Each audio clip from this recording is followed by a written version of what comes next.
we're coming. Oh, just click on the link or go to. You could do it simultaneously with being here. Oh, that's quite a good idea, actually. I'm going to give it that. But we haven't started yet, Tom. Well, I'm just going to. There's people waiting online. So people waiting. Oh, right. How many people have got waiting? 2. 2. Am I visible at the moment? Oh my God, I am visible. We've got 2 online. Yeah. Where are they? Who are they? I haven't got a clue. Oh, right. Okay. Well, do you want to? Why don't you pan across the room and just show them all the people who are here? Yeah, it's funny. We had actually done a bit of streaming before lockdown happened, but then it really kind of came into its own.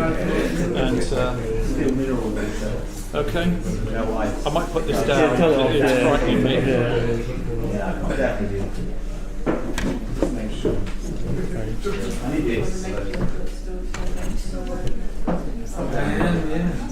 I need some music in here as well. Yeah. Spent a few months working on the sex list. Not to empower. Not to empower. These are but I've been on there for like a year working on it. It's kind of a weird concept not to empower. Nice and powerful. Zero object. You live near No, I organised the exhibition. I organised the objects.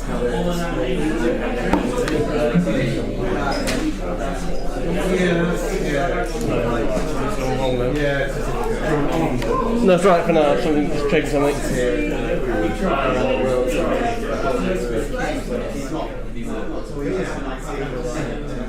It does sound. It's kind of interesting stuff. I haven't been abroad for a while, so it's very nice. Get to Spain, like spend time out there, get paid, go per day, enjoy it. Yeah, are you going to still talk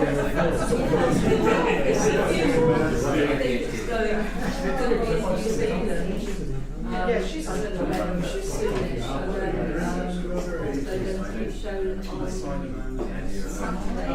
Sorry.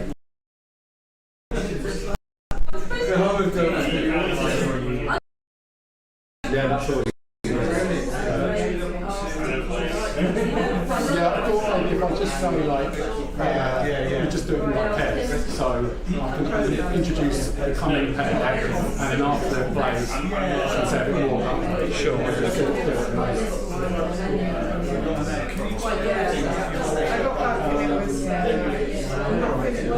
Yeah, I thought it was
So you've got for Life After Left, you just got that version, the last version set. Yeah. So when you use it, version 4. I was going to check which version. I was going to check which version number it was. Yeah, 4. I think 4.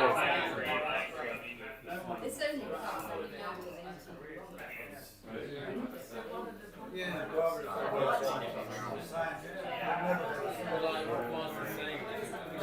Catching up with people.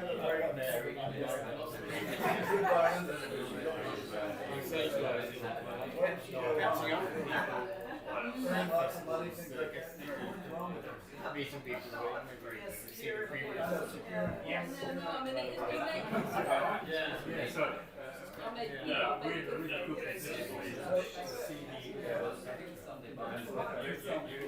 motivation for me just to make something.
I need a break from going back.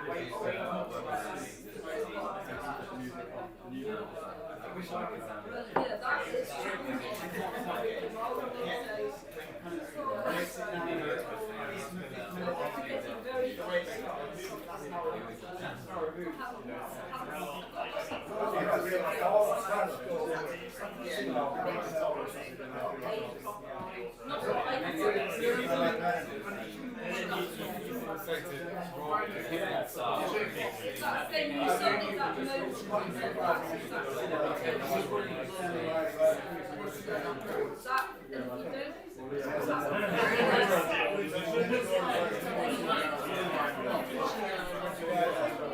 something else.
Before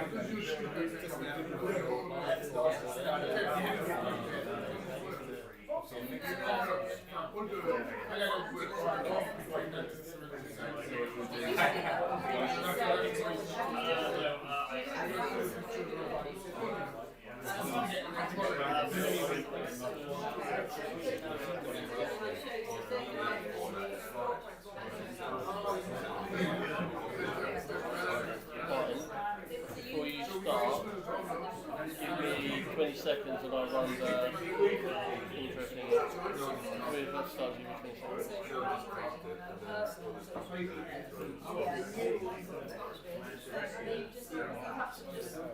You have to grab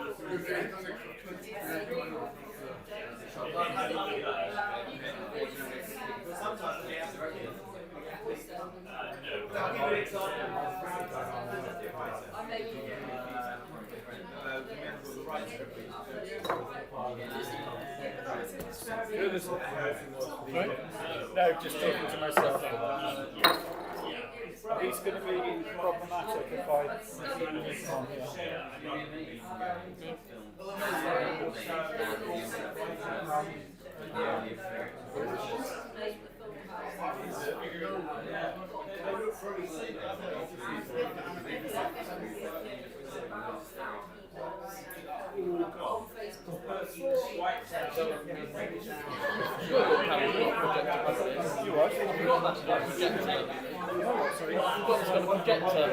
Oh, that's right.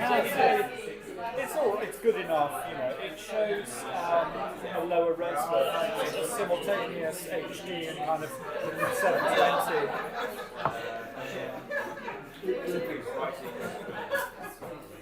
It's backlit by the window.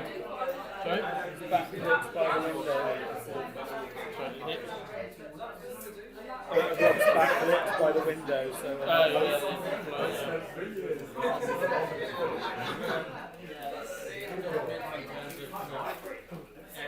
Just time.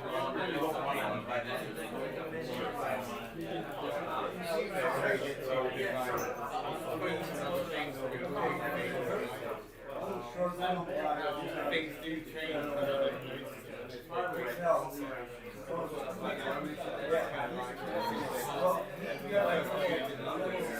Just have to go with it. I catch myself every now and again like this.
It's a nice stand for your phone.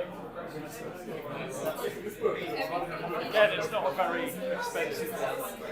Just need 3 legs, don't you? That's what it is.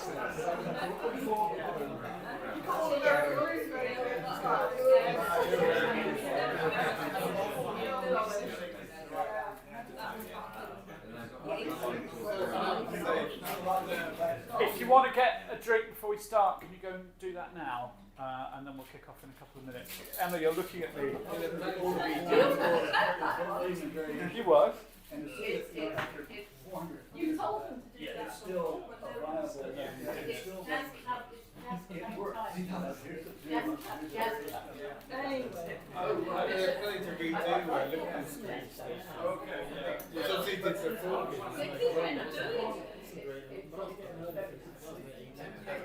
That's when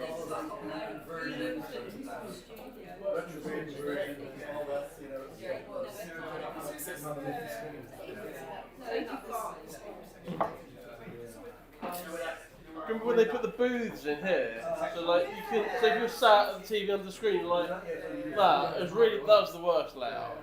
There's been at least 4 layouts. Did you come? Just get a TV on the ceiling. Did you come when it was a black, completely black? It was really dingy and black when they used to do comedy in here. Yeah, early days. Which is when we found it. When we found this room, it was like that. It's like a really Just had a dark. sheet up there. No, there's a screen. There was a screen. Well, they always change it.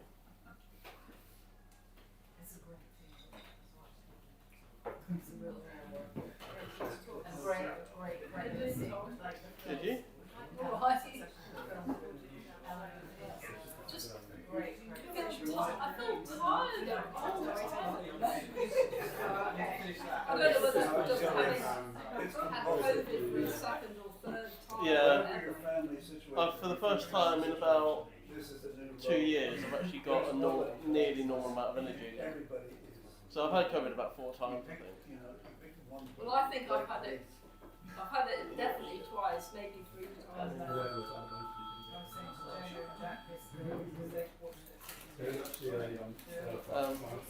Yeah. I wake up tired and when I watch the party, like 9 o'clock is I'm ready for it. So today I'm saying, oh God, but then I'm Well, yeah. Well, this is the first one I've been to since before lockdown. This is the first animation club I've been to since before lockdown. So I don't think I came in. I don't really know what, it's probably about 4 years. I don't think I came to any in 2020. I think it's the last one before, there's one just before lockdown, wasn't there? I don't think I went to. I can't. I think the last one I went to was 2019.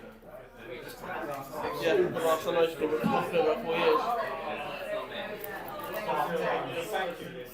Well, I don't even remember if there was one last lockdown was in March. Yeah, I've got a feeling I there's don't one. remember, was there one in January? Something like, I'm sure that, I think there was. I can't really remember. I really can't remember. Who's there waiting for Can't see any names. Maybe people getting fed up with waiting. Nobody. Wasn't Currently, 6 views. I think people get fed They up. might sometimes they can't. It's on YouTube. So, just a link. No Zoom.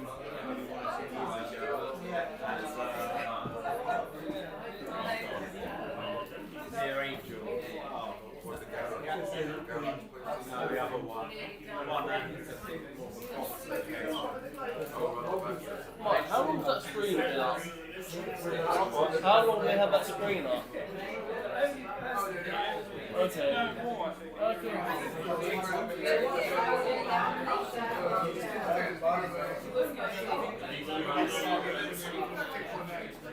I did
Do we know where people are coming from? Okay. Oh, I already asked you that, didn't I?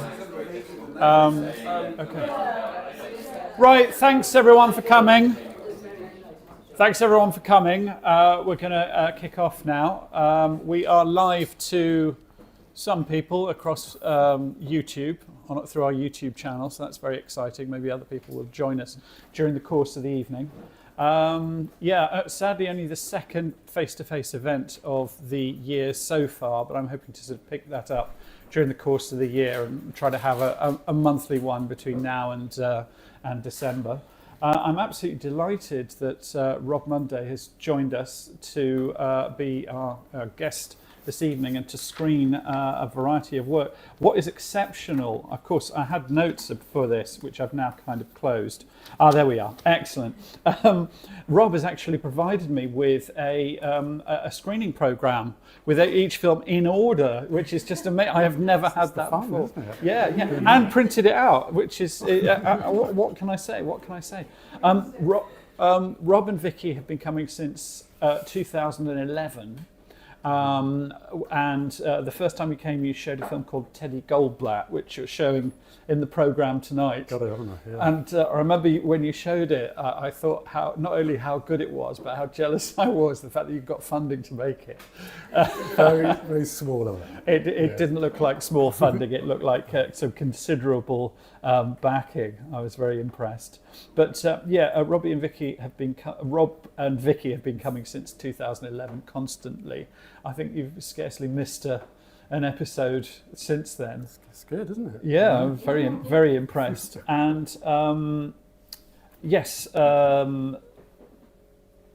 just before we kick off, just an update for regular members. I put the application into Farnham, to University of the Creative Arts Farnham, with Emma's wonderful help. I put in an application for research funding to have the back catalogue digitised and catalogued and turned into a searchable academic resource. I've yet to get the results back, but I'll keep you posted. I'm still looking to do a podcast called Animation on the Radio, and I'm also hoping to do, with Emma's help, to put on a large screening somewhere central. Because whilst I think the amateur status of this event, which I think affords it a lot of charm, I kind of feel that we deserve to have a big curated screening in a central London cinema. I was thinking somewhere like the Curzon, somewhere like that. Yes? Well, you should try the Garden Cinema. Okay. Yeah, the Garden Cinema is quite good, but the screen's very small. Yeah, but they're independently run and they are very open to this kind of thing. Okay. No, but they did the Bar Shorts one. Chris did That you mentioned, last yeah. month, and that was actually a fantastic event. Yeah. And being small was quite good because it's got a quite cosy kind of bar setup. Yeah. And it wasn't, so it's about a 70-80 seater. Yeah. So no, it's fine.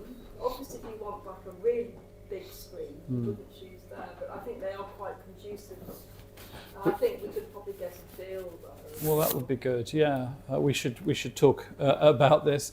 We have had other screenings before. We had a screening in the Cinema Museum some time ago, and actually showed work at an art festival in Hong Kong, and an art festival in an experimental film event in Hull, which you were also at. So we do show work in different places, but I thought it'd be nice to have. Ask them something about would people, if it was ticketed, would people still come? Yes. Would people pay to come if it was at the Garden Cinema? Okay, that's good. We'd have, they would have to split the box office. Yeah. What was the question? If you were dated? Ticketed. If it was ticketed, because if Martin put on a big event, a bigger event, people would have to pay like £10 or ticket or something. Or Yeah, Chris we could Shepherd give put some on away. Bar Chris Shorts. gave some away to students and Yeah, stuff. but that was only £10 a ticket. It's packed. Really? Bar Shorts. Yeah. Last month. Okay. Yeah. So people are prepared to pay.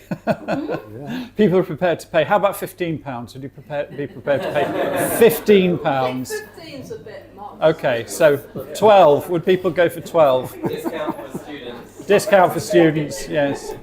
Discount for Rob and Vicky and Emma as long-term. As long-term. I think the cinema often Don't gives worry, us it will still like, cost you money to do it. You would? It will still cost you money to do it. Even if you charge 12 quid, Okay. it will still be a lot of time from you. Yes. Organize it and stuff like that. Yeah, but it's for the love. It's for the love. So Rob is our special guest tonight. You did another one, a screening here in 2016, I think, in which you showed some live action material as well. You just completed a new short that you showed.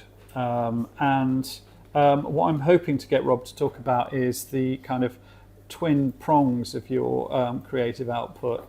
I'm not taking the piss, by the way.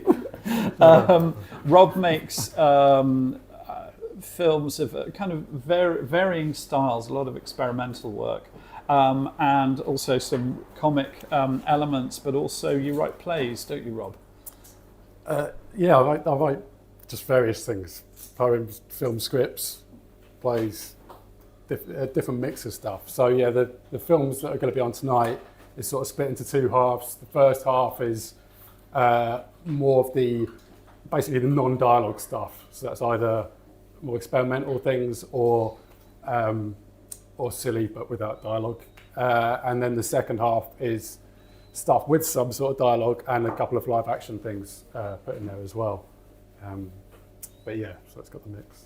Yeah. Okay. Well, do you want to say a little bit about what's happening in side one? Yeah. So I've got my set list. So I'll just introduce the first couple of films. We said. You notice it was called Broken Biscuits, that's just because Martin asked me for a title. I didn't think we needed titles normally, but that was what I came up with. And the only logic I can think behind it is, if anyone knows when you get those old packets of Broken Biscuits, is they're cheap, they're sort of half-formed, but hopefully they're a little bit better than you expect. So that's how it fits in with the films. So in that tradition, what you see there, that's going to be the first film, so that's called Ham. It's not a full film. It's a little test that I did probably around lockdown time, because I have a longer film that I want to make that just follows a piece of ham. And it's a portrait of a group of people, but all told from the point of view of the ham. So you just get these it gets sort of passed around lots of people for what is awake in the film, and you just hear these little snippets of conversation, and you end up caring mostly about what happens to the ham. But this is just a little moment of that, and probably done in a different style to how I actually want to do the thing. But this is just me basically using all the magic markers that I had lying around in the flat. And then after that, we've got one called Filaments, which is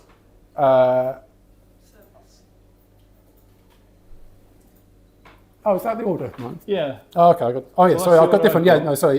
So the second is Service, which is quite a recent one, which is a sort of scribbly film just done with a biro and lots of little scraps of paper.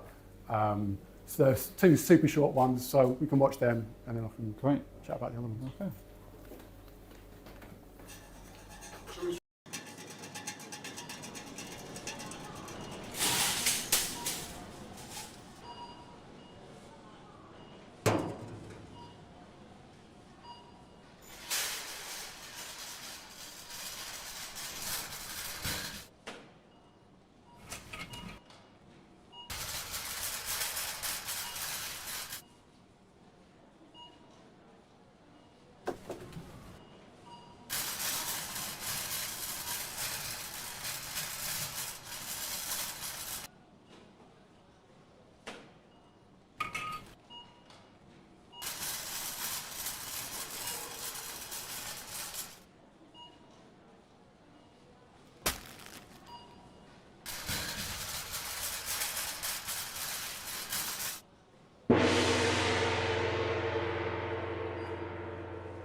regretted it.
Game Söderling.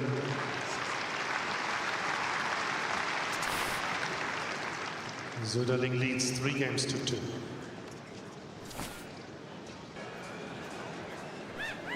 Please take your seats quickly, ladies and gentlemen. Thank you.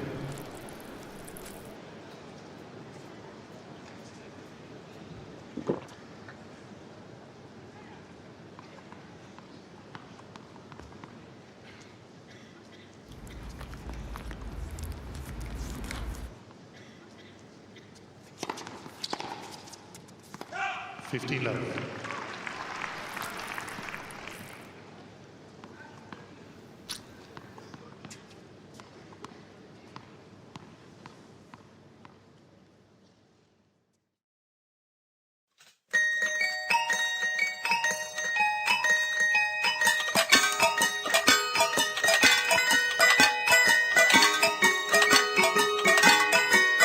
And so I just cut off the finger and squished it.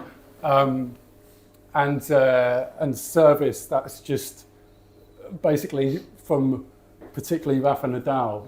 If anyone's seen him play tennis, he's got lots of strange rituals, a lot of which are those where he, before every serve, he does his shirt and he pulls his shorts out of his arse and he like touches his nose, puts his hair back. He has this sort of series of rituals that he does. And I thought it'd be interesting if you make a film about those. Well, almost like an alien came to Earth and watched a tennis match, and it'd be like, well, that's the match, not the actual bits with him hit the ball about. If you just look at the bits in between, because in a way, top-level tennis has become all about the bits around it. But also credit on that one to Lizzie Hobbs, Animation Club member, who made a video about just making animations quickly, just using a shoebox and your phone and a little app on your phone. And that was really good just to start doing that and just to do little bits at a time, so I could just spend a short amount of time and have one shot done straight away. So that's how I sort of built it. You used the Stop Motion Pro app when you did it all. That yeah, what's it? Is it? I can't remember what it's called. Stop Motion Studio or something? There's Stop Motion Pro, but there's other ones as well. I think it's Stop Motion Studio. I think Yeah, it's just it. yeah. So I used that just when I was roughing it out, but in the end I shot it a bit more proper because I was just doing it with natural light and it was all a bit rough. But it was just really handy just to be able to put bits together, and then like we've got a little WhatsApp group with a couple of artists, and just be able to where we just put random bits on and just have that little bit of encouragement to keep it going, and then gradually sort of build it up into a final film where there's actually not much animation, but there's lots of bits of white between it to bulk it out. Yeah. And for the soundtrack, did you just pick it up from the TV or something? Yeah, I think I looked on Freesound, and I think it was from that. Or I was just looking for a bit of a tennis match, and then I sort of started to get the structure of it around that. Yeah. So just working it out around that and just choosing a certain chunk. Yeah. Very short. That's why I look for efficiency, minimum animation. Yeah. So that was the process. What I love about it, Rob, is that I'm not interested in tennis, but I love Wimbledon because it's the sound of summer. If you've grown up, It's the sound, it's yeah, the sound it of is. summer. The walk of the ball and the umpire. Yeah, I was listening to something with a snooker player, and they were talking about just going into a club and just hearing the sound of the balls hitting each other, and it's like, yeah, that's the atmosphere, isn't it, on the game. Okay, what we got next? So next is filaments. So this, well, I'll say a bit more about it afterwards because I don't want to spoil the illusion. But this was one. Where I was going through a lot of old papers and various stuff that I had at home, and this is one of the things I made. And I was trying to work out the music for it, and I was thinking it'd be some sort of John Cage thing. So I was looking for some John Cage music online to use as a temp track to cut it to. And then I randomly came across, I don't know how exactly, but I came across this other guy called Tycho Brahe, who's actually a French composer, and he'd just done lots of little tests of mucking about with different ideas, and it just something came together with this film. I just adjusting the timings of it. And luckily, he gave us permission for me to use it. And then after that is Roman Fragments, and we're very lucky because we have the maestro here, Stephen Montague, who did the music originally for a different thing. What was the music for originally? It was commissioned in 2007 for the Merce Cunningham Dance Company tour of Britain. So of which John Cage was. He died a member. So it was an homage to John Cage. And so it made use of his invention from 1939 of a prepared piano. So it's prepared piano work. Anybody know what a prepared piano is? It's a grand piano in which you put various foreign objects like nails, tacks, pieces of rubber, glass, mutes, etc. between the strings. So it gives a very unusual, unique sound. Makes it sometimes been called the American gamelan because it's very unlike any piano you would have ever heard. And it was Cage wrote about 40 of those pieces between 1938 and 1945. And so this is an homage to a great friend of mine and mentor, some of John Cage. And Rob, so this is a unique situation where you actually, the music was fixed. Yeah, so Steve gave me a few tracks and said you can do what you want with them, and I was just, I was listening to them. I didn't really know what to do, and then I was looking at this book which I've got with me, so I can show people afterwards, and which has got pictures of Rome. It's like a book from the 60s, and I just thought, those two things together is going to be like, I mean, it's not, but it's going to be, it's like an Antonioni film. It has that feel to it where it's going to be these strange sort of people within a landscape. And then it's always, as you'll see with these different films, it's always about finding the different restrictions. So with this one, it was nicely set already because I had the track was done and I had the length of the track, so I knew that was the length of the film.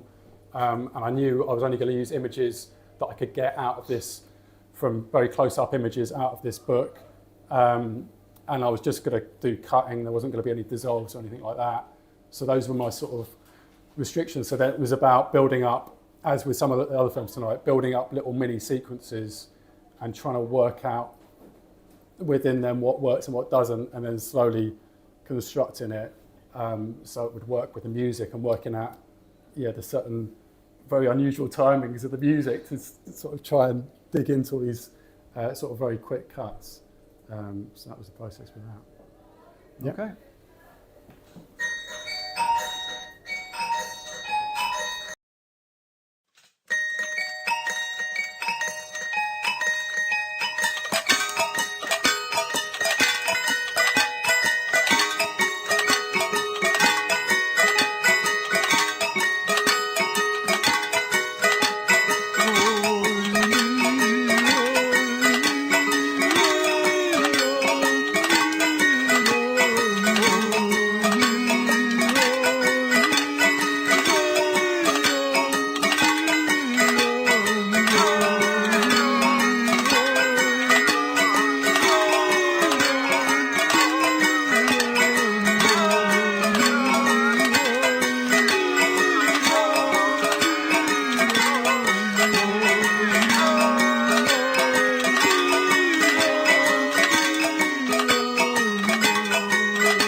So yeah, I mean, people can have a look at this in the book, but that's the book. And let me find a good picture. I mean, so some photos are very close, and some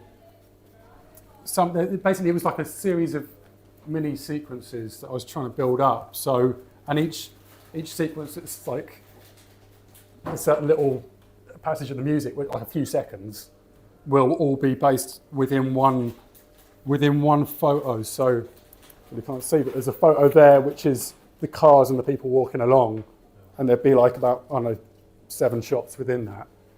Because I tried different ways, and I realised actually within each sequence you couldn't jump between different photos because it didn't feel right. And then because of the way the music goes, it felt right that it sort of disintegrates. So it feels like we should come back on ourselves. So that it doesn't exactly loop round, but it starts coming back to the earlier images. And then that end bit was basically the trial. If anyone's seen Orson Welles' The Trial, it's got this great pin screen opening bit. So yeah, it's a lot of it's trial and error. You know, you try stuff that doesn't work. And then the other one. Could I just ask, did you have an idea of how much trial and error was involved? Were you able to anticipate? Quite a bit. It was more like a feeling of something, and then as it went on, you start realising, oh, this is what it wants to be. So, the book is just showing the landscapes of Rome and buildings and stuff, but the film is showing those people. So they're incidental people within the photos. So it's making them the stars instead. So that's sort of the focus for it. And then you just sort of, you have an idea of certain sequences that will work. And I think it's always interesting when you can make something. I mean, obviously all that animation is making still things come to life, but it's a bit different when it's just it's not meant for it in the first place. So you're trying to just by shooting someone on the stairs there and then shooting it there, you can have the sort of illusion of them moving even if they're not. So you just try and create these little. But obviously then there's some things. There's like a series of statues around the top of a building, and it's like, well, I know if I cut those together, that'll be a nice thing because you get a sort of little animated person. So, and then within those, you start gradually joining them up and saying, okay, this will lead into that, and that will, because there's bits where it sort of goes through the buildings as well. You go into a building, and then you look up at the ceiling, or you go in and you go and look at a painting. So then it sort of naturally, builds up. Yeah. Can I just say something interesting? Originally, the piece was written for, how many know the Merce Cunningham Dance Company? They worked in a very unusual way in that I composed the music, Merce Cunningham did the choreography for it, and we never had a rehearsal together. They came together, and by chance, whatever happened, happened. So the music in all Merce Cunningham, John Cage events, the music was composed away from any idea of what the choreography was. And the choreography was, of course, done alone, and the only time they ever came together was at the concert. So you knew it was, say, 20 minutes long, or 3 minutes, 5 minutes, and so whatever happened accidentally was the piece. So it's quite interesting to have it done, which you actually goes from extremely random to this very tight choreography, which is a kind of nice juxtaposition for me in what it originally was for, which was a random event with 16 dancers on stage. So yeah, and at the Barbican, which is very big space, and this very small, intimate, up close. So very interesting for me to. I think and I had no input on I only saw the final product. So it's random thing, yeah. I really enjoyed it. So what year was the dance show then? 2005, and it was a tour. Merce Cunningham, one of the last tours that he did. The company was formed in 1952 with he and John Cage. Cage, the composer, Merce Cunningham, the choreographer, and his dance company. This was the final European tour, and they commissioned a lot of people to do things. And this was premiered at the Barbican with, I think they were there for a week. So it was one of many, and there were other pieces that were done in the program, lots of other pieces. So yeah, it was 2005, and they broke up shortly after that, or disbanded. When Merce died, they decided not to go on. It's quite interesting because it actually has that sort of period. It feels kind of 50s-ish in a way. Yeah, sure. It was an homage to Cage. You know, Yes. Cage, you cannot, sadly for us composers, you cannot write something for prepared piano and not sound like John Cage. You know, lots of piano pieces all sound the same, but when you prepare him, he has somehow the copyright, psychologically on the sound that he created in the 1930s. So it's a kind of different, and it was conscious. I knew that this would sound like Cage, and that was the whole idea. Sort of homage to Cage and to this kind of. Because then it gives, with those particular images, then it gives another feeling, which is almost like, it almost feels like a beginning of a sort of just slightly post-war film, doesn't it? Yeah. I mean, for me, it felt like feeling early Antonioni, which is sort of probably around 1960 or something, when the Italian came into the popular domain. So. And has it been shown at festivals and stuff? No, I mean, it didn't get into many. I think it showed at Flat Pack. There was an architecture film festival, which was quite interesting, at Close Up Cinema. It showed at that, which was nice. But yeah, only a couple. I find that. Is it still fresh enough to put in, or is it? No, it's stale now. I don't know. It's, I always find it hard to find the right festival. Obviously, I make a sort of different range of films, and they always seem a little bit not quite one thing or the other when it comes to festivals. So I find it hard to know which ones to put into. I did try for quite a few, but yeah, so it is difficult. Yeah. Can't you revise it in some way? I mean, even if it's very colorized version. Change the aspect ratio. I mean, to be honest, I could probably just change the date on it and put it in. Oh yeah. I mean, if there's something that seems right for it, I'd try. That first one, people who are curious, is just that. It's one picture. It's that. It's the cover of an old Iceland brochure. So I've just gone under the macro lens on the camera, just moving around. So it hasn't been done on a computer. I've gone very close, taken a load of photos, and then it's just cut together. So it shows. The music was toy pianos. So yeah, it sort of links in, doesn't it? It's another Cage. It's not a discovery. In the 1942, actually, he wrote probably the first serious composer to write for toy piano, which has been quite an initiative that is now almost every composer I know has written something for toy piano. Including this guy. Nobody ever thought of the toy piano as anything but a toy piano. Well, you mean literally one? Yeah. It's little, 1 octave, 3 octaves. I mean, there's some cameras like that. There's the one called like Pixel Vision that was an old camera, like a camera for kids, a toy one that was plastic and recorded onto a cassette tape, and it does very grainy black and white, like extremely the old analog. And now that's very sought after, and they go for big money. So musically, these are both homages to John Cage. Interesting.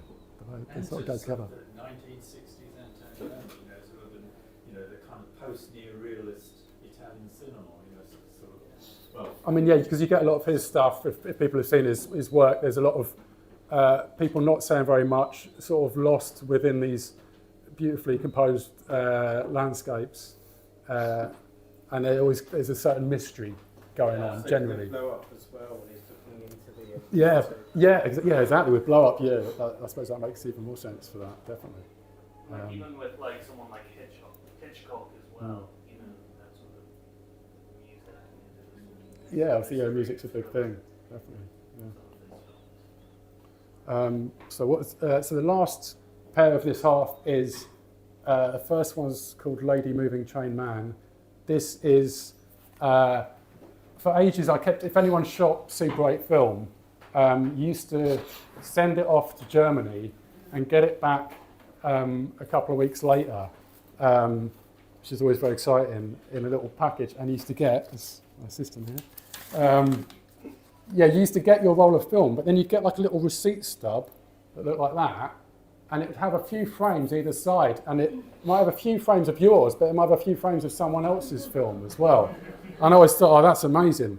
I have to keep those and do something with them. And I kept them for ages, and then eventually Vicky was like, we'll just make it. Just get on with it. So Vicky and me went through, you did a lot of the hard stuff, scanning it in.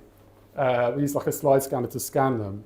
And then, so basically what you have is a series of tiny snippets where you've got between, 2 to 6 frames of some stuff that we've shot, but some stuff from random people. And then it's just a series of them with a very basic sound on it. And then the film after that is a new one. It's Leo. So Leo there, one of Stephen's students, this was a collaboration where Leo was doing his composing course, and I'd started taking a lot of photos, or I take a lot of photos of my sort of newspaper hoard, and was trying to work out things to do with it. And then this film came together sort of in a sort of back and forth way where I was doing a bit more, and then Leo was building up the soundtrack. So it's a sort of abstract film, and it's probably easier to talk about it more afterwards because it will make more sense. So, yeah. Okay.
Well, in a way, because it's James Dean, and says he killed himself in a car crash, didn't he? Oh, James Dean, yeah. Leo, do you want to say anything about the weird process of this? It was 12 players, that's six singers, 3 strings, bass guitar, bass clarinet. So I wanted to add a few quirky instruments. You don't expect bass guitar, bass clarinet, but and a triangle. And a triangle, which I didn't kind of think, triangle would make it different. But Rob really liked the triangle, so yeah, that's my fault. So yeah, I stuck with that and had little touches of that, and a little technique at the end called slap tongue that goes, which just kind of seemed to work with. Actually, Rob added those eyes after, so it suddenly worked with the eyes at the end. But, I had a few little tweaks after, at the end.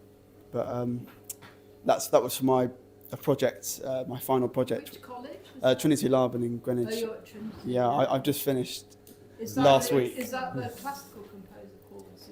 Yes, that's classical. And Stephen knows my mark, actually. But he's obviously not going to tell me. I was, yes.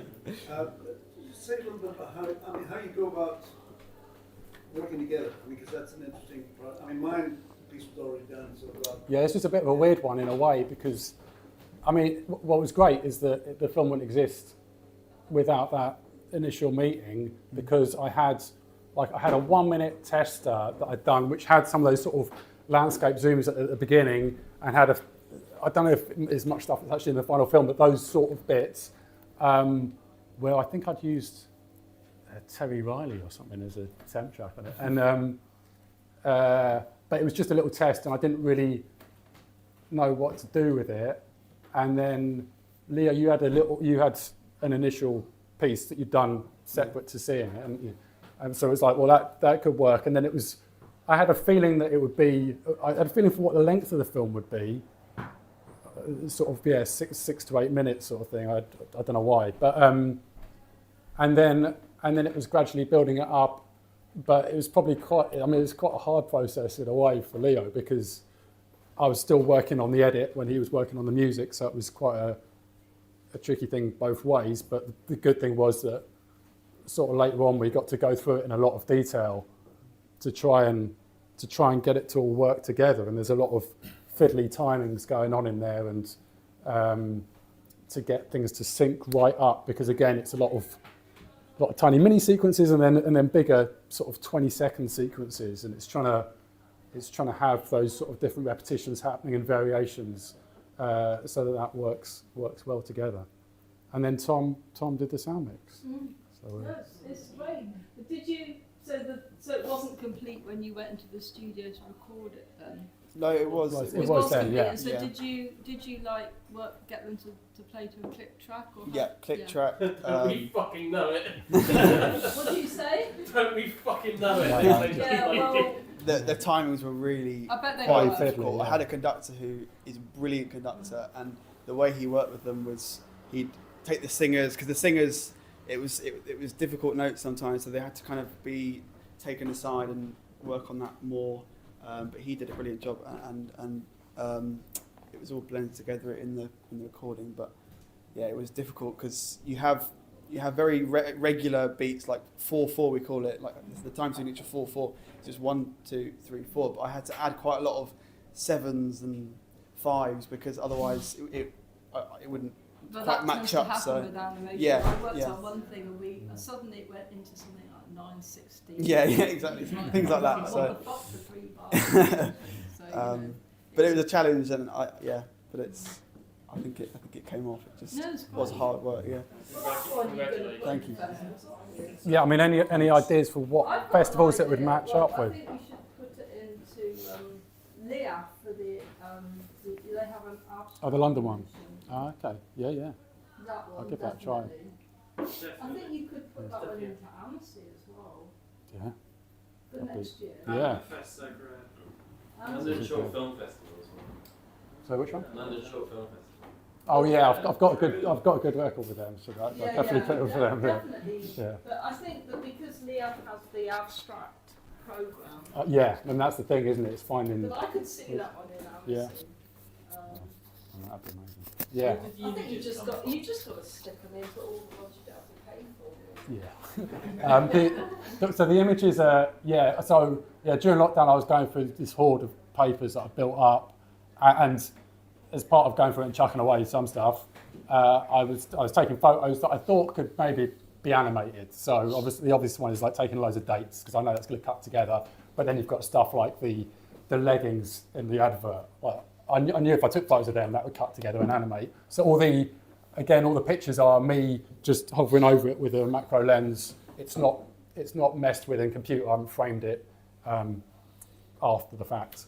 But yeah, so in a way, there's no link and it's completely random. But in another way, it is linked because it's papers that I've kept for a reason, and then stuff I've decided to take a photo of. So within that, I was trying to put together a script about a missing person. So I've kept a lot of stuff about missing people, and then, so you've got photos in there of, I think that's sort of people that got disappeared in South America in the sort of Pinochet time. So you've got stuff like that, and then you've just got there's Ronnie O'Sullivan's Eye because I'm into snooker, so you've got a little bit of that. You've What got about the dancing girls? Yeah, so that's, I think is it Wilhelm Reich, who was a psychologist, sort of a student of Freud, or going to be the next Freud, and then went a bit maverick. He went to America, and he sort of set up as a sort of pseudo-scientist with, I think, something he called like Orgasmatron or something like that, which was just a big wooden box that people would go into. And I think that was the article about him. And he got shut down by the FBI in the end. They came after him for pretending to be scientific. And is it organ accumulator? Yeah, there you go. Or the fuck box, I think it was known colloquially. Yeah.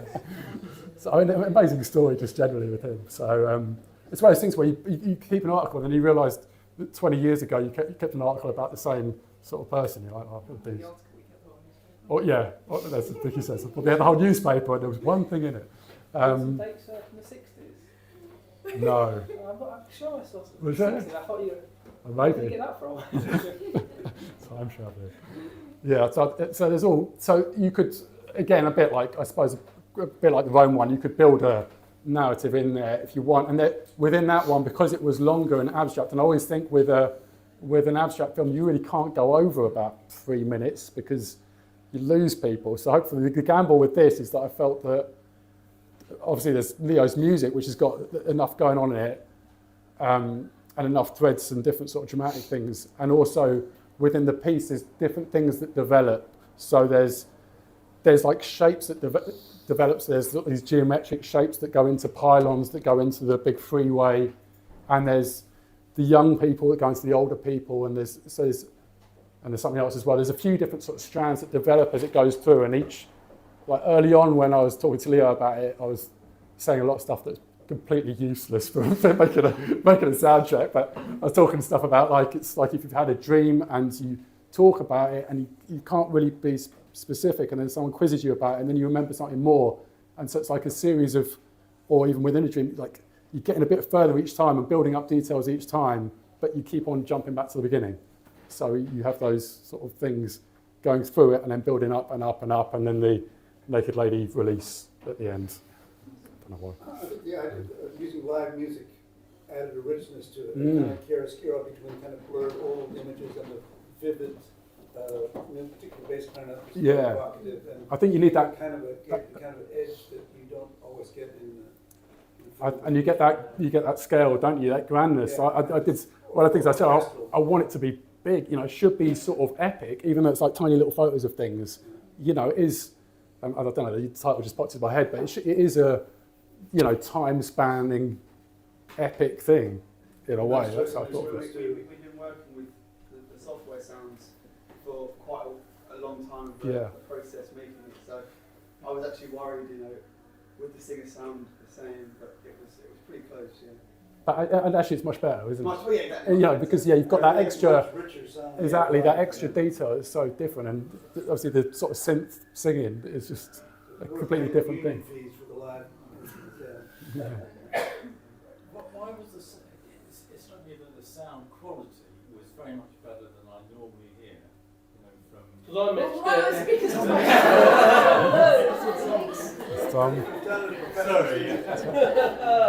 mixed it. That is. It's almost like you set him up there. Yeah. You lined me up on It's not ripped off some fucking YouTube video. It was relatively well recorded as well. You've we got had issues with the recording, let's not go there. But you've got everything was mic'd up separately, wasn't it? Yeah, I mean, within. Compared professional to. studio. Sorry? Yeah. Is it professional done? No, it's done a. Yeah. Trinity. Yeah. Trinity. Professional studio. Yeah. And how big Yeah. that big was Yeah. Be able to do. Just in this room. And you I didn't realise Will was an intern. I thought it was like. Well, he's a pretty good intern, wasn't he? He is, yeah. The first section was 9, and the rest, the last bit was basic guitar. Yeah, so it was 2 chunks that they recorded it in, Yeah. which obviously makes it trickier as well because all the sort of sync up.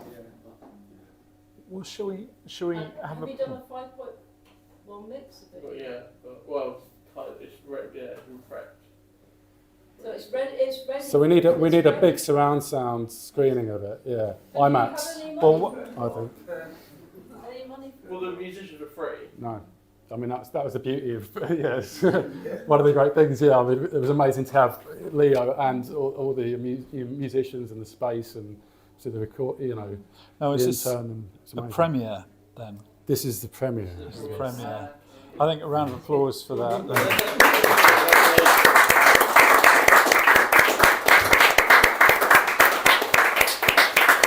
And I think all the more reason to make sure we get this central London large style screen with a 5.1 and you know the size that this deserves.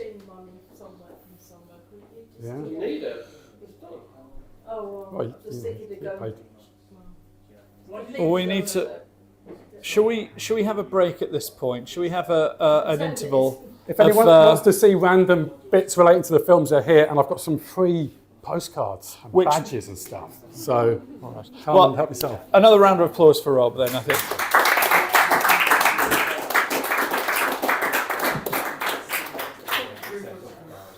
Yeah, bloody hell. Okay, shall we say about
little bit of light in the second half. How do people feel? Is that good for the ambiance? Is that all right? Okay. You are getting sort of nasty ambiance. Just hold up lighters. At one point. Right. Left it on purpose. We just want a little. No, can we have a little bit? No, the other one. Okay, so I think effectively, if you have those ones, if you have the... Yeah, we had it right. Just a little back down tiny bit, just down. But those ones are connected to the ceiling. So if you leave the ceiling on, you will have them on the screen. That's a bit too much, though, isn't it? Is it? Can anyone see them on the screen? We will do when the screen is dark. We won't when it's light. Yeah. Let's see how it goes. I think that's all right, isn't it? I Just flashing every now and again, just flickering. I think that's a bit too bright. Shall we? Let me. I'll have a go. Right, Tom, you're the. No. This is the film. This is the film of the night. These bits. You know. Okay, are we happy with this? Okay, all right. Okay. Okay. So, Rob, tell us about side 2. Okay. So this is there's some dialogue here, which is exciting. So the first one is, as Martin mentioned, Teddy Goldblatt, which is the first film I showed at London Animation Club, and really the first like proper-ish animation that I made, because I didn't study animation. I did film, so I was usually doing live action, although I did little like moments of animated stuff. But this was a very steep learning curve where I got a bit of money, and just to clarify that, £1,000 is what I got. I didn't get any fee for myself, or pretty much anyone. It mainly went on a copy stand, which was amazing because I've still use that now, magic markers and photocopying. That was about it. So yeah, it's a cutout animation, and it was great as a way of learning about animation and sort of what you can get away with, what you can't. And I got to work with, again, sort of random connections. I used to work in a library, and a guy who came in was called Lee Montague, and he's an actor that's worked with an amazing array. Do you guys know? Do you guys know? Yes. Yeah. It's weird connections. Do you live near each other? Well, I was. Stephen, we were neighbours. Yeah, so he's known me for a long time. So this guy who came into the library was a lovely guy, and happened to be an actor that worked with amazing directors like Nick Ray, and he also was the first ever reader on Jack and Ori. He did the first ever Jack and Ori. Oh, that's fantastic.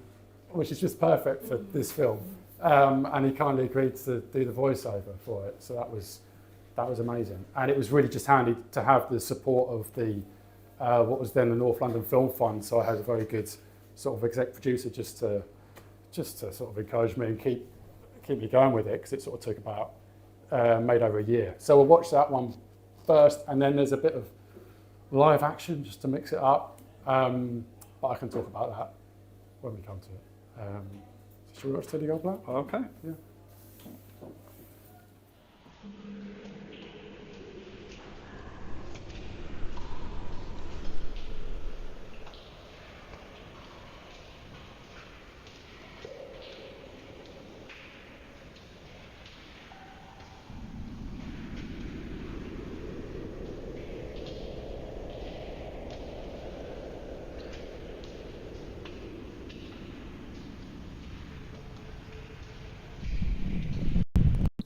Time and space collapse inwards. The world is scrambled.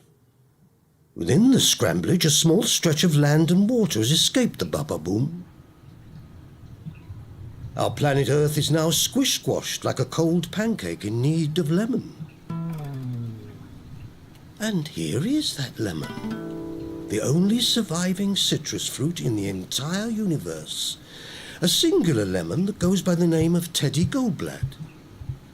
Just as some are born with greatness, and others have greatness thrust upon them, some are born with legs and others have legs thrust upon them. Teddy falls into the latter category. Ah, here's Dee Dee. Due to the Baba Boom, she is now half cat, half... Along with his legs, Teddy also acquired the power of thought. A brain resides under his peel, and with it, fresh citric needs and desires. I'd like some luncheon, thought Teddy for the first time in his life. I suppose I should, ferret it out. I don't recommend that, Teddy. Beyond the canal is a new world in all its smashed up horror. I don't know why I bother. The blighter's got no ears.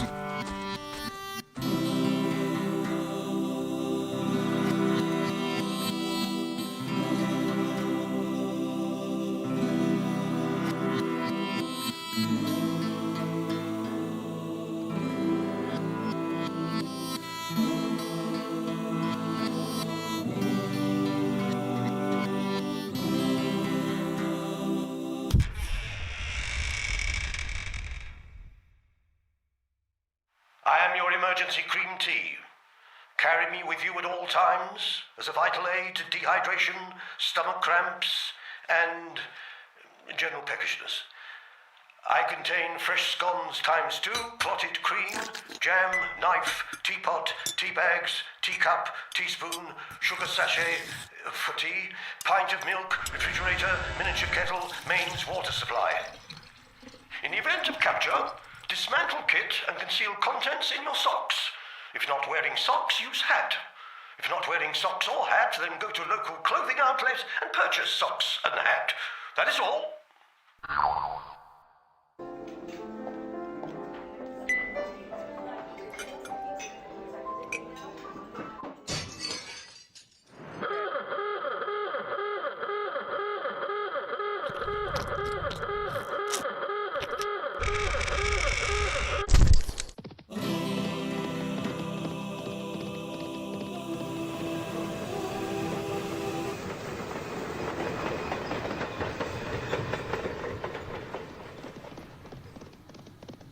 Most don't appreciate the limbs that carry us to and fro. Our spindle shanks are without thanks. But Teddy was overjoyed with his brand new pins.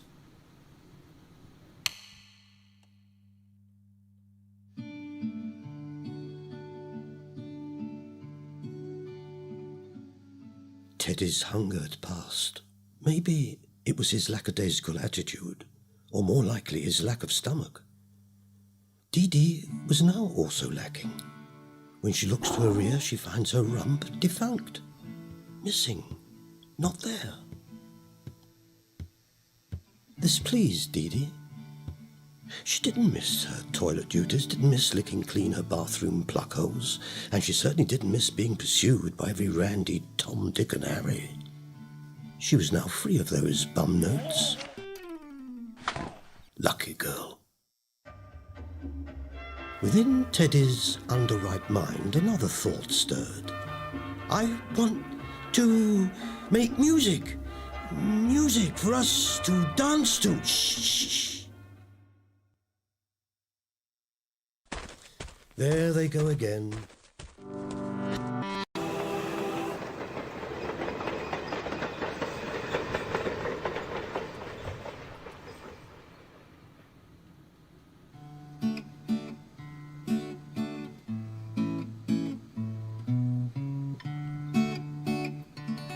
Now we come to Sir Philip Magnus, the grand leader of our trio in name and name only. The Baba Boom had surged whiz-bang into Sir Philip, and out of the blue he could fly. A wonderful power, but perhaps less useful if, like Sir Philip, you're an onion.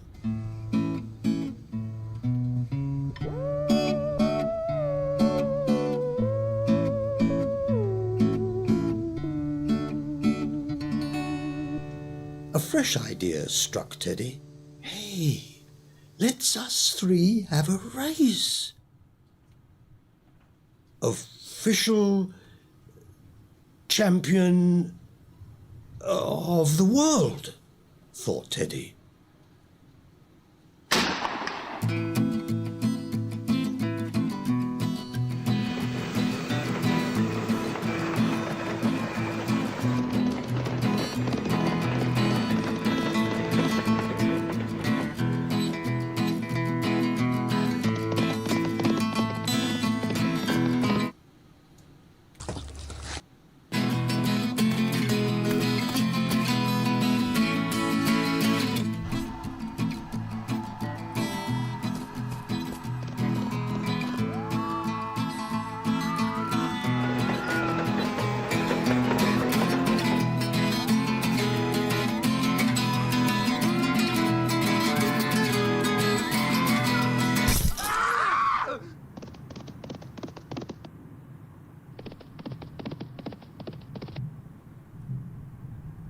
Ah, yes.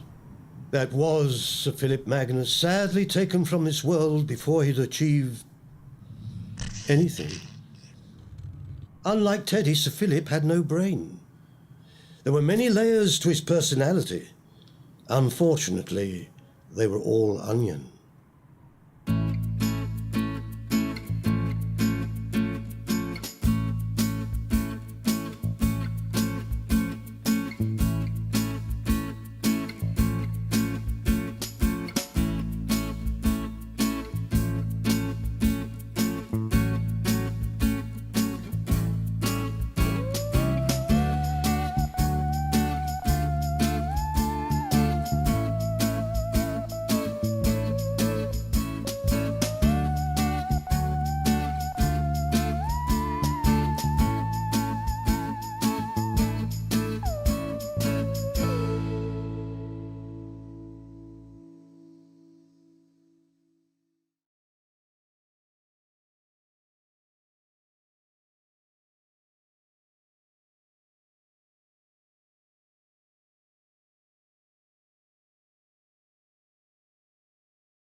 the thing that got sent over was the story of oil, an educational 35mm slide pack.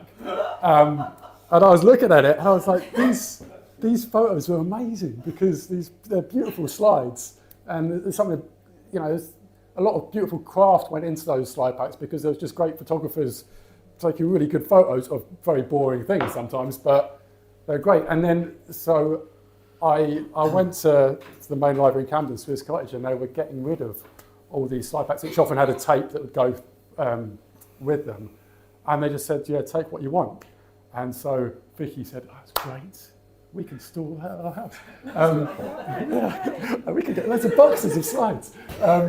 So I went through these and I took so a lot of it was working out, so I had all these slides and I was working out how to use them. So that was the sort of limitation as well, because sometimes you wouldn't have the thing to go with the bit of narration you needed, but sometimes it was more interesting. So you had to sort of find random things. And some of them are also from the school that Vicky's at that also had a load of slides. So the guy who's Harry, who's the guy sunbathing with a beer and his swimming trunks, was he a teacher?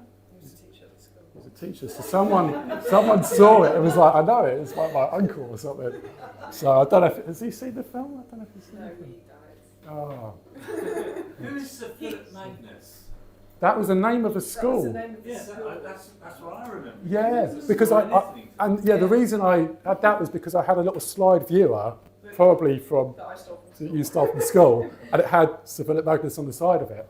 And again, the name Teddy Goldblatt was because there was a library. I used to love it in the library, just seeing all the random names. You get people have good names. So I just note down interesting names, and then because obviously Lee the narrator went into the same library, he was like, oh, I know him, he's a doctor.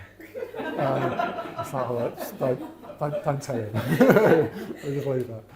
But, It's a great name. So yeah, it's a good name, isn't it? So, especially for a lemon. Yeah, it just seemed right. And then the reason for some reason, the reason the first idea of the film was that this isn't the usual way films come together, but I was at, I think the Tate Modern, and there's a Max Ernst picture. I think it's the one that looks like an elephant but isn't. It's got like a Greek name. Oh, I know that one. Cerebus? I don't know. I was looking at that and I was like, I love his work. So it's big and oval, and it's got the trunk. Exactly, yeah. And I just thought, you can do anything. And then for some reason that led to me thinking, I'll have a lemon called Teddy Goldblatt. And then he's got legs, and then how does he get legs? The bit you missed, there's like a nuclear apocalypse. That's how he gets legs, and then it's sort of built out of that. So yeah, that was that. So the next pairs are very different. So yeah, Martin wanted me to say a bit about writing. So I suppose, I don't know, I think every film is a sort of reaction against the last film you did. So, I've written a lot of film scripts for shorts and tried to do longer stuff as well. And when I did one, I did a live action short, which did have some animation in it, called Jump Cut Jeff, and it took a long time and it cost a lot of money and it was very frustrating. And so when I finished that, I just started, I think I made one film, which we'll see at the end, which is a complete reaction against it. And I also just started writing these dialogues, just randomly, these random voices. And then that sort of built up and it became, I wrote a whole sort of TV series. Nothing happened, but I wrote it all. And then, so the next pair of films we're going to see is a couple of little testers to sort of show bits of that. So the first one is a character called Richmond, who in the TV series always talks to camera. He's the one person who does that. And in this clip, he is actually telling you about the plot of the series in his own particular style. And then the next clip from it is a pair of characters called Pam and Lisa, who are talking about a girl called Julie, which is sort of what the whole series gets built out of. This particular person, I don't know, for some reason with a lot of my stuff it ends up, a key person is a person that you don't see, and it's just about how people talk about them, and then you build up a picture of a person through the way people talk about them, and then obviously you learn about those characters as well. with their particular points of view. So, yeah, these are two random little live action scenes. Right, I'm hoping that this time... Fingers crossed. I think they should be. So the plot. You really want to know? For what it's worth, if it matters, it don't. There's a girl. My neighbour, in fact. Still a girl. A young lady, if you like. A woman, even. And she dies. It's always a girl, isn't it? Boys die too, and I should think many die in the same way this lady dies. Perhaps a girl dying's more evocative. Hook, as the execs might say, as if I'd known.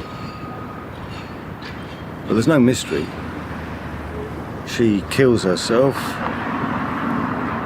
and then life round here goes on as it always does.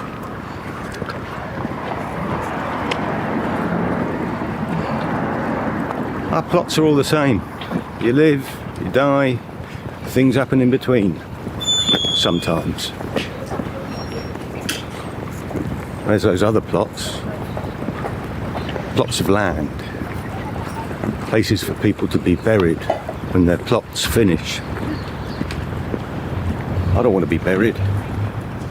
But I don't want to be burnt up, neither. I'm looking into options. There was one fella whose remains, ashes mind you, were launched into the sky in a rocket. I like the idea of being above things. Not in some gaudy way, but actually floating above everything. Someone would see an unusual cloud and that'd be me. Richmond. Or like the picture where the man keeps shrinking. At the end, he ends up as dust, a particle floating through the air. I'd like that. But that was just a movie. Didn't happen. This happened, though. The girl. She died, and we just carried on. Floating around.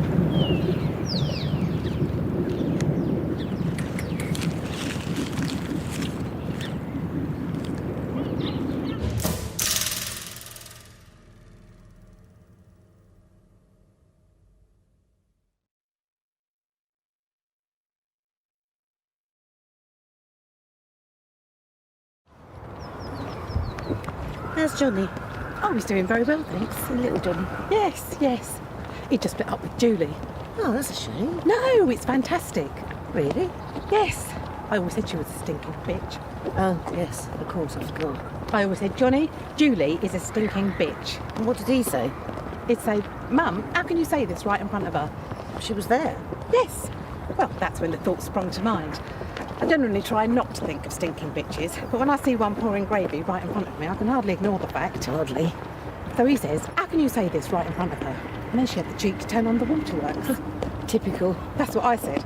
I said, Johnny, this is typical of that stinking bitch to pry now. But she hasn't done enough already.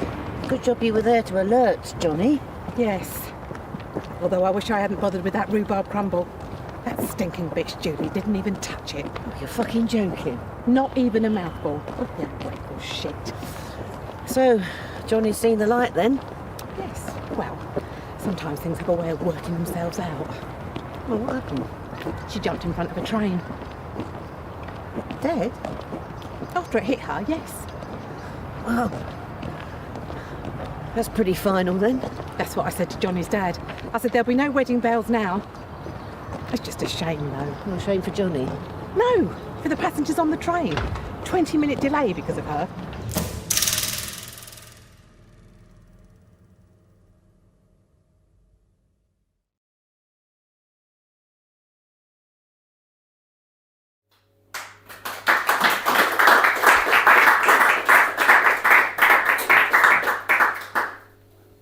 So while I remember, I've got to plug I have a reading coming up of a play that I've been working on.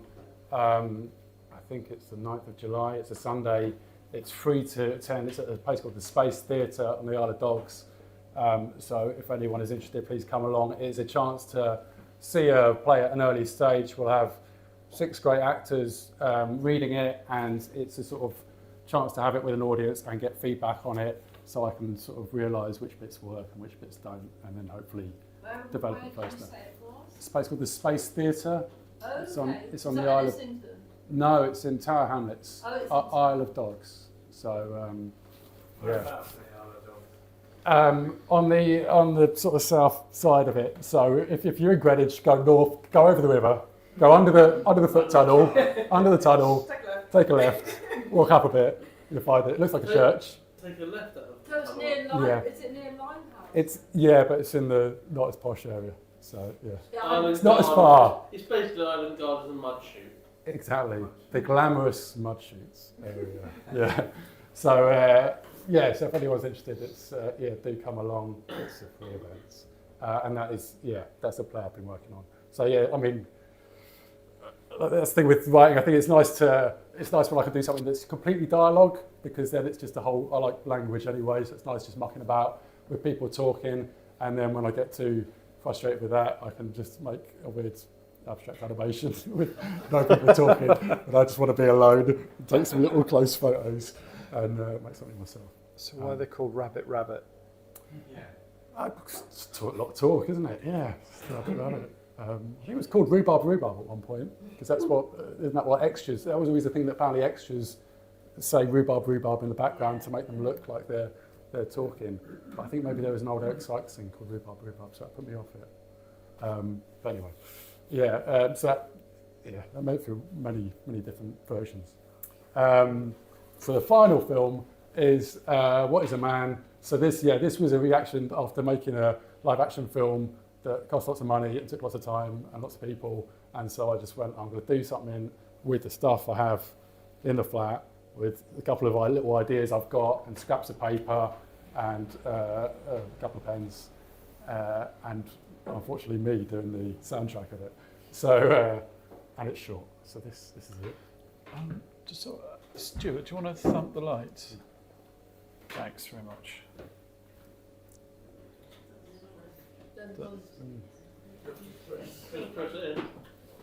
That's it. Excellent. Okay. What is a man?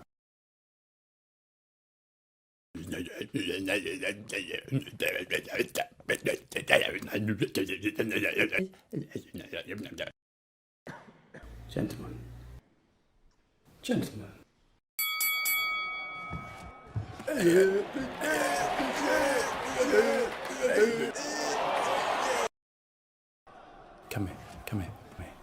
Come here. I love you. Gentlemen, in my humble opinion.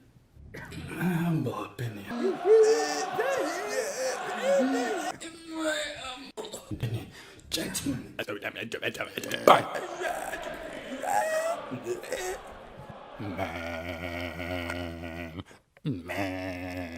Man.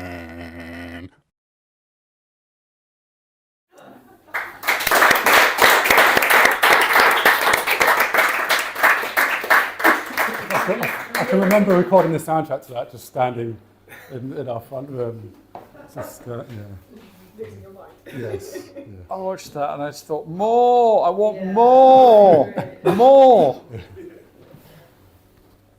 Well, yeah, maybe someday.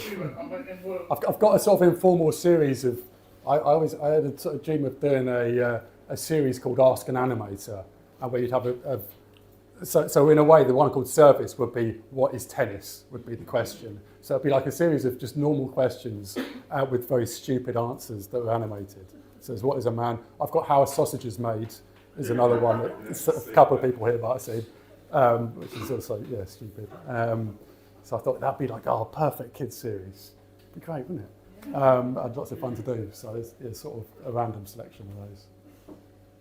That's it. Yeah. Thanks for coming. Lots of great ideas, and we just have a world that's not very interesting at the moment. So to sort of interesting ideas you've got, you know what I mean? Yeah. It's slightly problematic, isn't it? For many of us. But, it's an incubator though, isn't it? When the world... well, we're keeping You find that you react against it. Yeah. Yeah, It's very conservative at the moment. But that's what I mean, artists. As opposed to push against segments. that. You got global and segments, but I guess segment will develop much more. So that you will actually go down. You will have the global things, but you will also have the segments where there is, you know, just have like 100 people or 200 people. 200 people is already too much. But you can catch up for like 100 people. And at least somehow there is like an economy around that.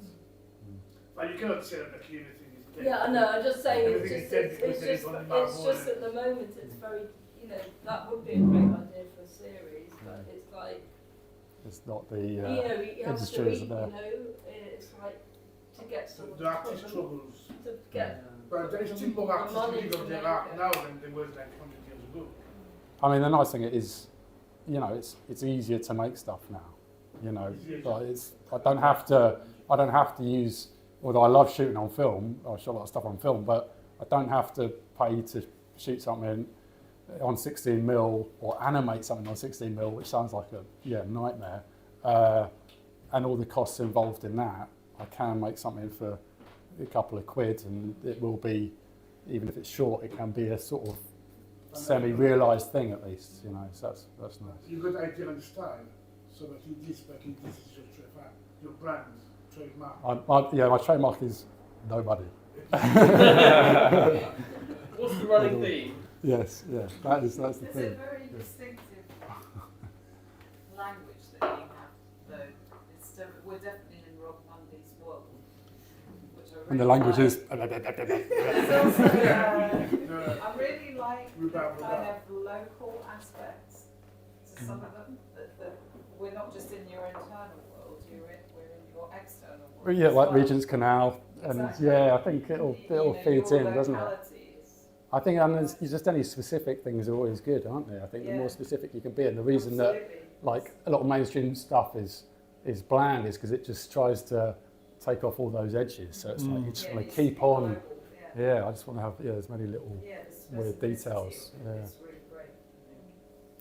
I really like the fact that it happens in your flat. That's brilliant. Well, it's not like I did film. Shoot film. Don't film in your own flat. That's not fun. Or don't. Yeah, one tip: don't animate jam. That's the jam on Teddy. Doesn't look like jam. It looks like blood, but it was jam. Didn't make any sense. Don't animate jam. Don't animate bananas. These are my main tips. Oranges are all right. What sticks in my mind is that I think one of the last times I saw you in your flat, I said, "What are you working on?" I And you said, showed you. film about a piece of ham. Yeah. Okay. I'll make it one day. Yeah. But where would you like to be showing the work more? You know, because I mean, obviously you're showing at a few festivals. Well, yeah. I mean, it'd be like some stuff like that, A Life Half Lived, or especially the Rome one. I'd love to see them on a big screen because I think it'd be lovely to see those close-up details on a massive screen. I think it'd be, and to hear those soundtracks, in the cinema would be, in a big cinema would be amazing. But for other stuff, I'd just like to write for a kids' TV show, or just have something where when you look at like Bob Goffey's stuff like Henry's Cat or something like that, it's like that'd just be amazing, wouldn't it? Where you can put in a lot of ideas, or you can sort of smuggle in a lot of ideas into a sort of simple format would be lots of fun. And I have written or done a bit of writing of kids' TV sort of thing, but in the end, it's like I'm not very good at the industry side of things, obviously, so I don't want to get bogged down in not getting anywhere with stuff like Rabbit Rabbit. I'd rather at least be able to just make something and get it done, and then that's the fun is in making it, isn't it? So obviously you'd want to have an audience for it, but at least just do something. Obviously you could just, if you got enough resources, you could, for those ones, you can just try and do it virally, can't you? But obviously it is very difficult to build the audience. Yeah, I just wouldn't. I mean, don't think I'd be very good at doing that. Yeah. It's just very, very hard on YouTube to get an audience to anything Yeah. apart from It did certain occur. Yeah. It did occur to me that I kind of hope that a feature film set in kind of, I don't know, the early 60s would hire you to do the most amazing title sequence. Now That would be fun. Yeah. I'd that do slightly that. denigrates your work, but I could see it as a commercial application. Oh, yeah, no, you probably have a bit of leeway on something like that as well. So yeah, I mean, I was immediately fantasising about using pieces of that in bigger work. You know, I was exactly what I mean, I'd love to. The thing I'd love to do is to do either like a feature film where I could incorporate loads of different techniques within it. Because Maybe it's time to do the London animation feature. Yeah, definitely. Because I mean, Yeah. I mean, even in that last one, although it's obviously very basic, What Is a Man, it has got a number of techniques in it. It's got my attempt at rotoscoped, which is about 4 seconds worth of the boxing thing. It took me 2 days. I started going mad. So, but it's got a bit of rotoscope and it's got a bit of cutout. It's got a few different techniques used within it. So, but yeah, to do a feature film where you could have live action, and I remember hearing about some old British film where there was a thing called stop motion, or it's like slow motion potion. Somebody drank it and then everything went slow mo. Like sort of fun ideas like that where you can play with the form of it within the film. You know, I suppose like people like Michel Gondry and stuff do stuff like that. But I think eventually you sort of hope that some way all these things can combine into one massive thing. Fun. I mean, I can see also some of the work in the gallery context. Have you done that at all? Not really. Weirdly, recently a few of us put in an application for a gallery, and it was so myself as a sort of filmmaker, animator, and then fine artist, photographer, and a sculptor to have a sort of range of work. But we all sort of, obviously there is crossovers in our work and influences within us. Just how, as there is here, I think.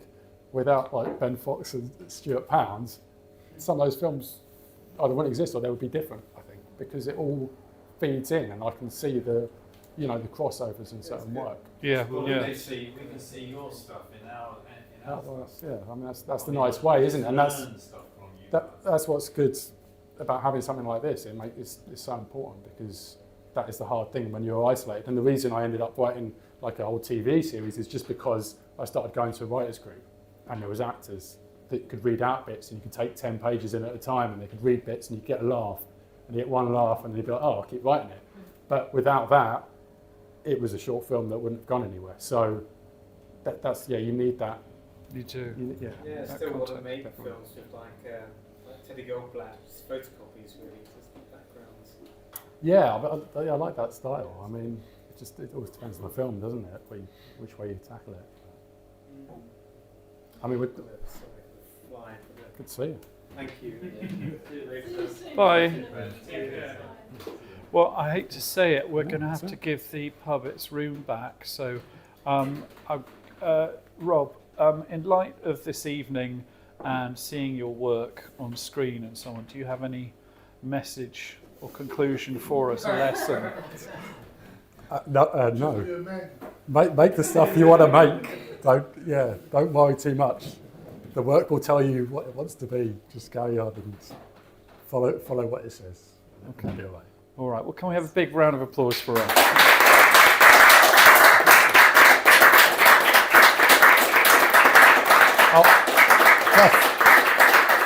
Most importantly, I've got 3 badges of Teddy Goldblatt, and I didn't even make these, and they're lemon scented.